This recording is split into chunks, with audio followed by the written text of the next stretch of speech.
In this video, I'm going to show you how to insert a calendar in Microsoft Word in just a few simple steps. This is a really helpful trick if you want to create a printable planner, a monthly schedule, a school calendar, or just add a clean calendar layout to a document without starting from scratch. And the best part is, Word already has ready-made templates you can use right away.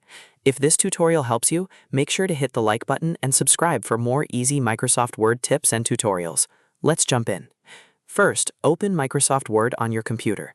Once Word launches, go up to the top left and click the File tab.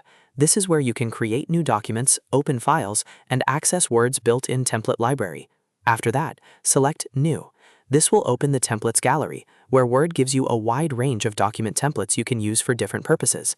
Now, in the search box, type Calendar and press Enter on your keyboard. Word will then show you several different calendar templates, including monthly layouts, yearly calendars, and other styles depending on your version of Word.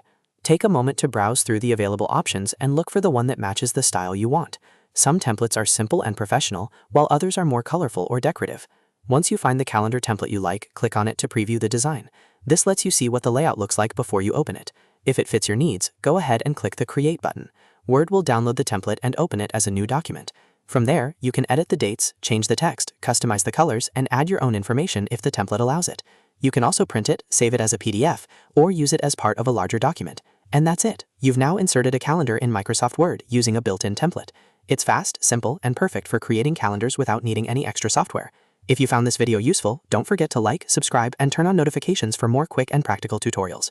Thanks for watching, and I'll see you in the next one.